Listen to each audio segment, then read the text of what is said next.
Bismillahirrohmanirrohim. Assalamualaikum warahmatullahi wabarakatuh.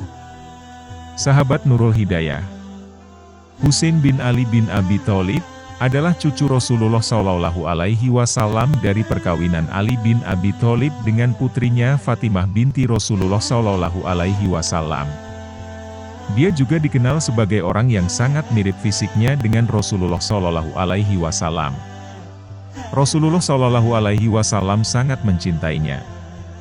Hal tersebut tampak dalam beberapa ungkapan dan sikapnya kepada Husain. Husain adalah golonganku, dan aku golongan Husain. Allah mencintai orang yang mencintai Husain. Husain termasuk cucu keturunanku.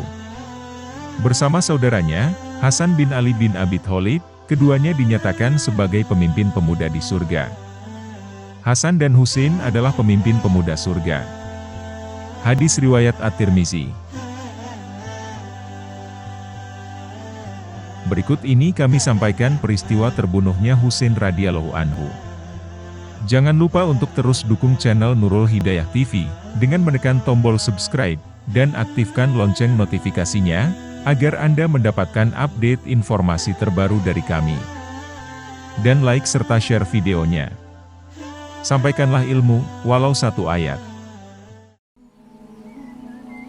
Husain terbunuh pada peristiwa yang sangat tragis, yaitu pada tanggal 10, bulan Muharram tahun 61 Hijriah, di sebuah tempat bernama Karbala. Karenanya peristiwa ini kemudian lebih dikenal dengan peristiwa Karbala. Hal tersebut bermula ketika Khalifah Muawiyah bin Abu Sufyan wafat pada tahun 60 Hijriah, lalu digantikan oleh anaknya, Yazid bin Muawiyah.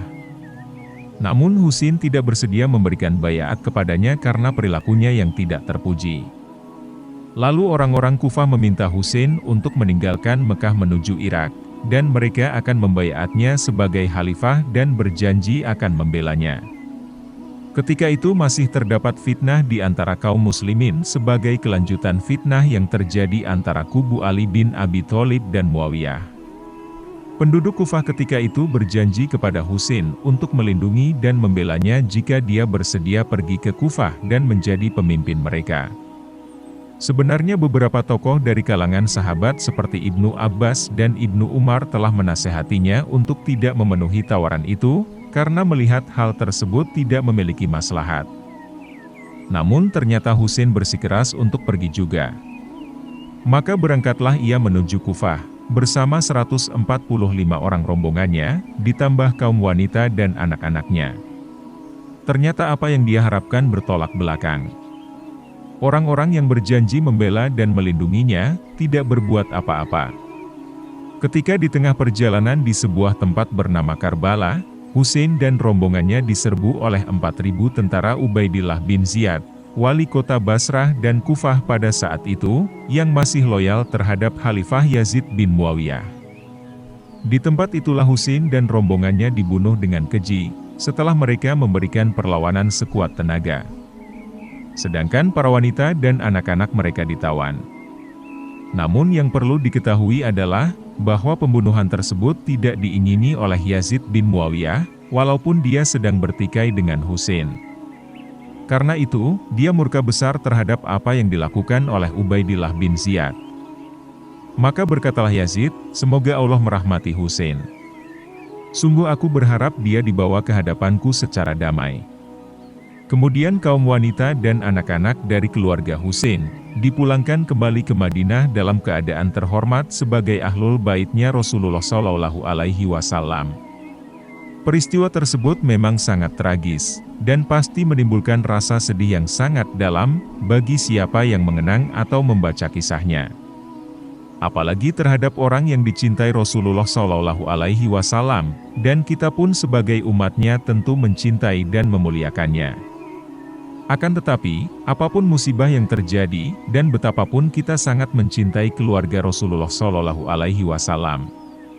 Namun hal tersebut tentu bukan alasan untuk bertindak dan berbuat melanggar perintah Allah Subhanahu wa Ta'ala.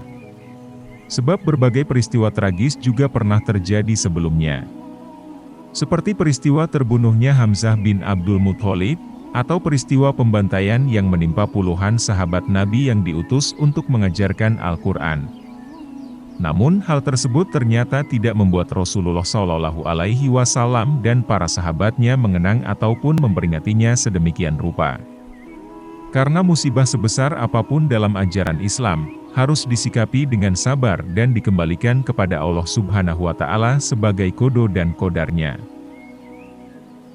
Dan berikanlah kabar gembira kepada orang-orang yang sabar, yaitu orang-orang yang apabila ditimpa musibah, mereka mengucapkan, Innalillahi wa inna ilaihi roji'un. Quran Surah Al-Baqarah ayat 155-156. Bahkan Rasulullah Shallallahu Alaihi Wasallam melarang keras sikap berlebih-lebihan dalam menampakkan kesedihan ketika ditimpa musibah. Seperti menampar pipi, merobek-robek baju, dan semacamnya, yang dikenal dengan istilah niyaha. Dalam sebuah riwayat Rasulullah Shallallahu Alaihi Wasallam bersabda, "Bukan golongan kami, orang yang menampar-nampar pipinya karena duka, merobek-robek bajunya karena duka, dan menyeru dengan seruan jahiliyah." Hadis riwayat Bukhari dan Muslim. Kemudian dalam riwayat lain, Rasulullah Shallallahu Alaihi Wasallam bersabda, "Aku berlepas diri dari solikoh, halikoh dan syakoh." Hadis riwayat Muslim. Solikoh adalah orang yang berteriak ketika mendapatkan musibah. Halikoh adalah orang yang menggundul kepalanya ketika mendapatkan musibah. Kemudian syakoh adalah orang yang merobek bajunya ketika mendapatkan musibah.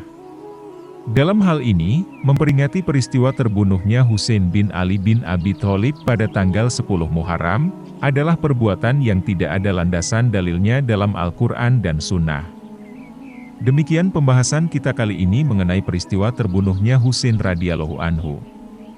Semoga kita senantiasa dalam lindungan, serta limpahan rahmat dan karunia Allah Subhanahu wa Ta'ala. Wassalamualaikum warahmatullahi wabarakatuh.